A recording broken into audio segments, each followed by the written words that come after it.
welcome back. So today we're starting to get to the finer details, and we've got some very small tasks to go before we're ready to stitch up our blanket and before we're ready to go through what some of our other options are going to be. Today's task is, you will notice that there is another set of charts for the farmhouse and for the big red barn block. And what we're going to be doing with these is, notice the subtle difference. This time we've got some other markings and we're going to be doing some duplicate stitch. So we've got some duplicate stitch for the farmhouse that we're going to have a look at first, which is to create these windows. And we've got a window and two doors that go on to our big red barn block.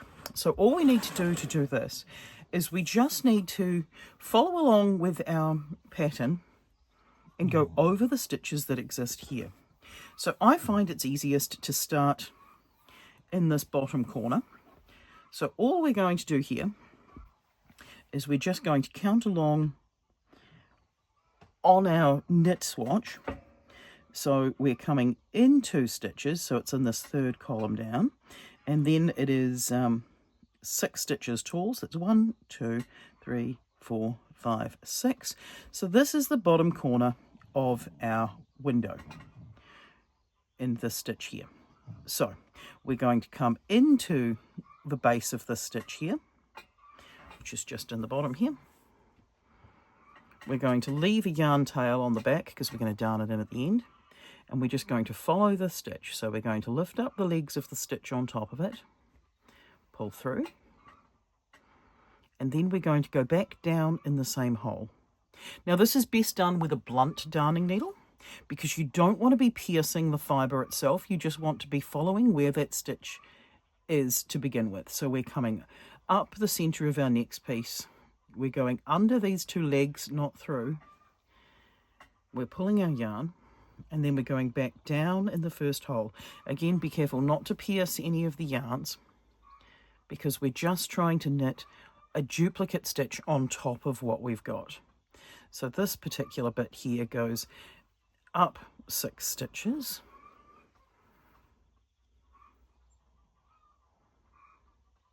You can tell when I'm concentrating these days because my brain shuts my mouth off, which is probably a good piece of advice for me in general, let alone in recovering from a concussion. Right, so we're up to 4 of our little duplicate stitches there. Then we've got our 5th one. And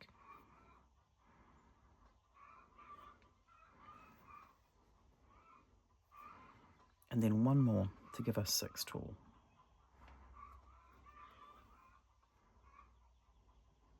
You should better hear my chickens in the background, thus inspiring this project. Okay, so we've got our duplicate stitches running up the side of our window here. She says, hoping dreadfully that she's kept some of it in view, if nothing else. And then we're going to go across in the same way. Again, you don't need to watch me do the duplicate stitching on this entire project, so I'm not going to film all of it. But today's task is just doing these duplicate stitches. So we're just going to sit patiently with our blunt needle. We're going to follow our chart and we're going to add in where the extra rows of colour are. So why have I chosen to do duplicate stitches rather than just have another colour change? Mostly because anyone who's tried to do a colour change of like 1 or 2 stitches, it's just really annoying. This is much easier, much faster, and leaves things looking neater when you don't have too many stitches in one colour. It's also quite nice when it goes around in a square, for instance, because you can darn in your 2 ends together. So here we go. That's our window forming. We're going to finish this window. Then we're going to add our windows and doors in on our big red barn block, and then that's it for the duplicate stitching. We have got just 2 more tasks, and this blanket is completely done. 3 if you count darning in the ends. I should probably make darning in the ends a whole separate video, but I'm not going to because that would be really boring and nobody wants to think about darning in this many ends. Darning in the ends is definitely something that needs to happen, but we've only got 2 more steps and then our blanket's complete. And in the blanket final portion, we're going to talk about what else you can do with these squares. All right, I will catch you tomorrow. Enjoy your duplicate stitching.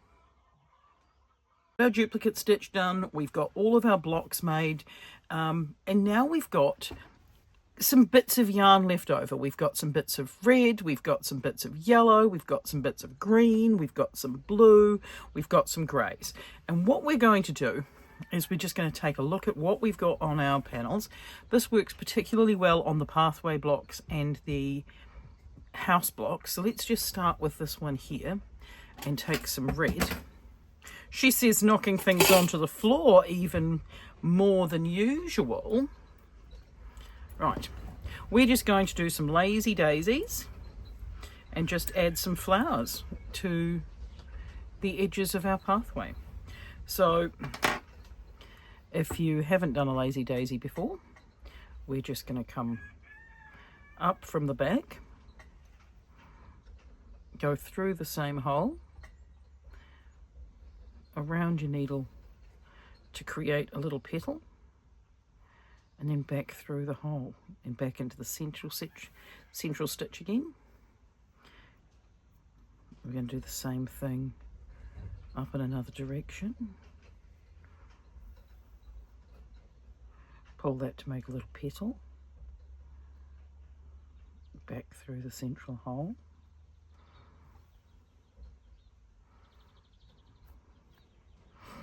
I don't want it to be quite that tight. You can be fussy with your lazy daisies, you can be careful with your lazy daisies. That's up to you.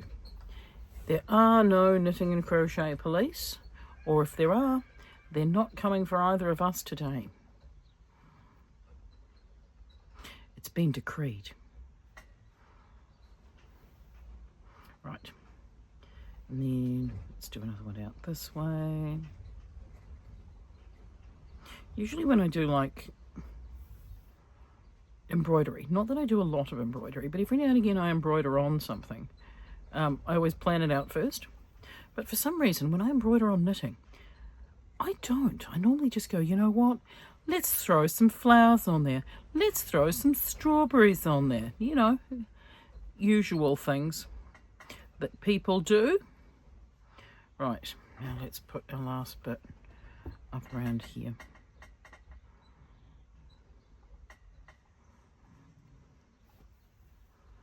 Now it's around about midday today. Maybe it's a bit later than that. And I can feel my vision starting to go, which to me means it's time to take a wee napperoonie because the concussion is starting to get the best of me. So we've got our little flower going on there, and I'm just going to tuck this underneath at the back for the moment, because when I like to darn in my ends, I like to darn in my ends with a sharp needle. So I'm just going to leave that there to do a sharp needle one with later. And then I'm just going to get a little bit of this yellow.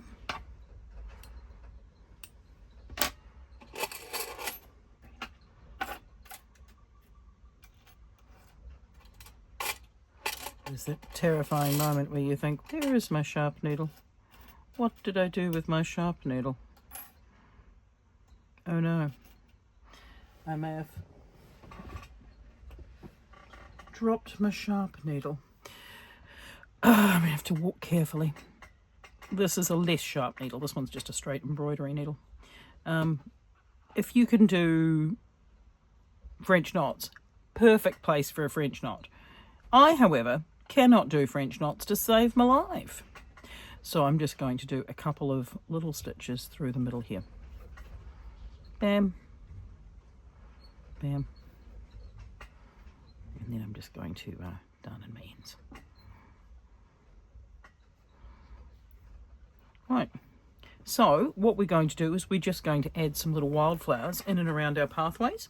We're going to add some flowers to in front of our house. This is why we've got a bit of a space over here to add some flowers in on our lawn. And then our final thing is going to be, let's finish doing the crochet edges for me, because I clearly haven't done that for this block. And then we're going to sew up the blanket.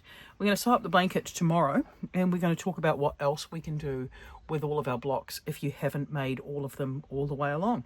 So today we're just going to embroider some little flowers and make things look a little pretty and a little bit more colourful on some of these blocks that are a little bland.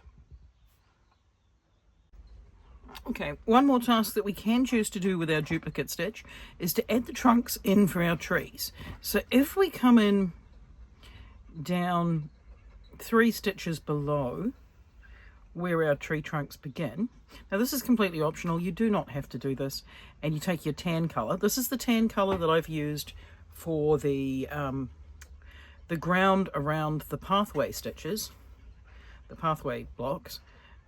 If you've got a more brownie brown, by all means use a brownie brown. Is that even a phrase? I feel like that's a phrase. It's a phrase now.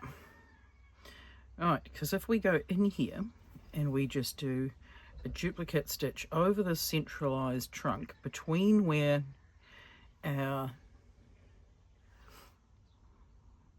almost butterfly-like leaves have come off the block, what we're going to end up with is something that looks a little bit more like a tree. Not exactly like a tree. Again, we are still being symbolic. That's a good word for it. Yes, symbolic. There we go. Chicken's going crazy.